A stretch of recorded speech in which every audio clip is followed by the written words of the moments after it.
I'm going to tell you what is the cheapest SIM card option for you if you're coming here to Korea. So let's get right into it. There are so many things to cover in this video, but please leave any questions below and I will comment and I'll reply back as soon as I can, okay?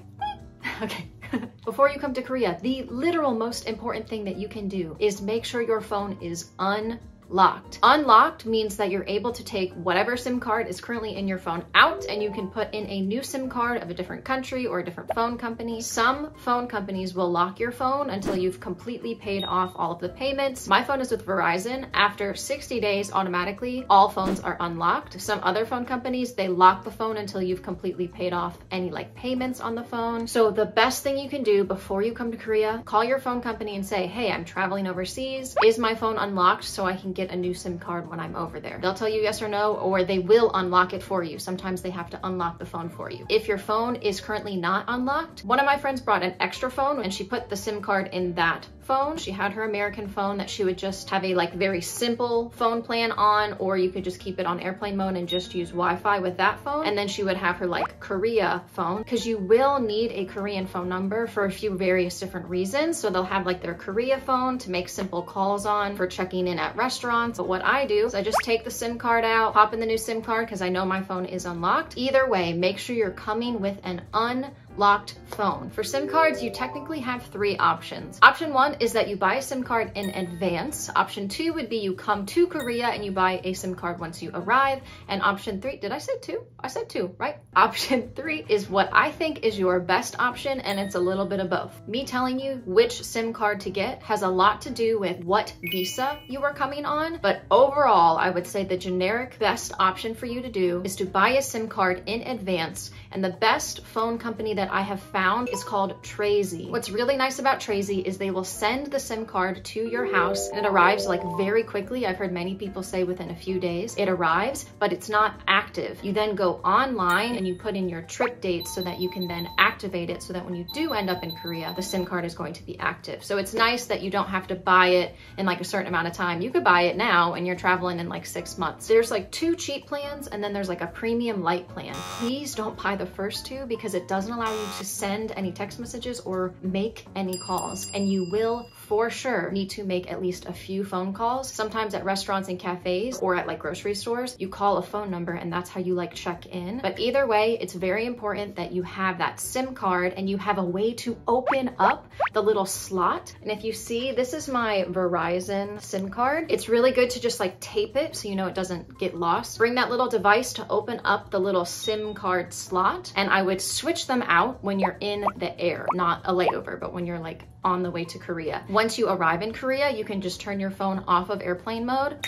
Right away, you have service, you have a way to contact family, you have a way to pull up maps on your phone if you needed to get somewhere else. So it's really nice to have signal instantaneously. After government facility quarantine, there'll be a bus that will take you to the closest subway station. The first time I came to Korea, I went to Marina Bay Hotel for quarantine and they dropped us off conveniently right in the heart of Seoul. Well, the second time when I stayed at the Hyatt, which is in Incheon, which is all the way by the airport, which is an hour drive, we had to take the subway from Incheon all the way into Seoul. If you're not good with directions and you've never been to Korea before, there is Wi-Fi in many places here in Korea. The issue with my phone though is sometimes it connects, but it doesn't work. So the last thing I want is for you to be stuck in the middle of South Korea and you don't know how to get anywhere because you don't have a SIM card yet. But if you are coming on a long-term visa, I would buy the exact same Trazy card that I'm talking about, but use it until you get your ARC card, which is an alien registration card. If you guys are what is this? She keeps saying the three letters. What are the three? It means alien registration card,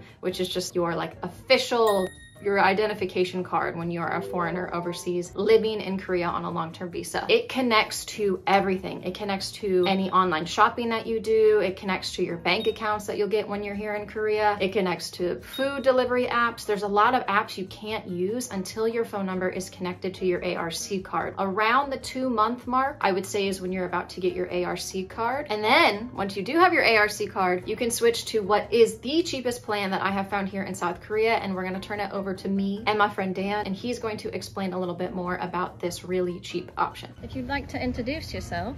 Hello. Who are you? My name is Pirate Dan from England, and I make awesome travel, adventurous videos here, focused on seeing the real Korea. I have the H1 working holiday visa. So us Americans call that an H1. What do you call it? H, you said H. H. Which sounds like completely different to us. When I got here, I didn't have a SIM card for like a year. I just couldn't be bothered.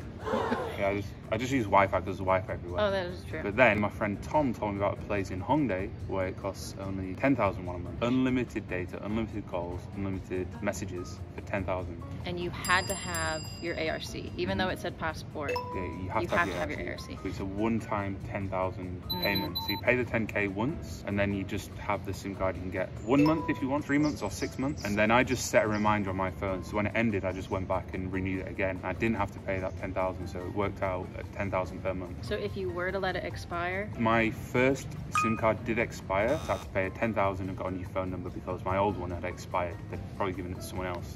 The internet's fine, the calls are fine, everything. So I think this man's gonna smoke a cigarette here. He is.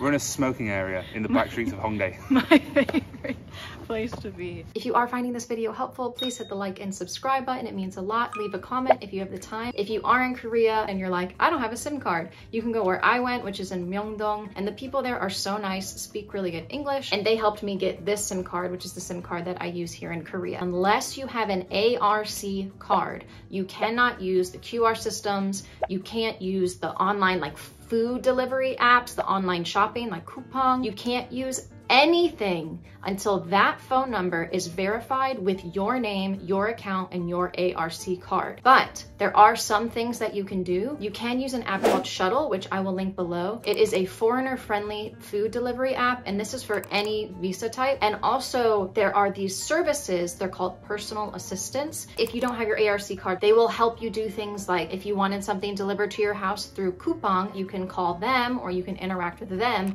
and they'll place the order for you and it will all show up at your house. A transportation playlist all about transportation here in South Korea. So if you're coming, I would highly recommend you watch that before you get here so you know how transportation works. I will see you guys in the next one, and until then, bye.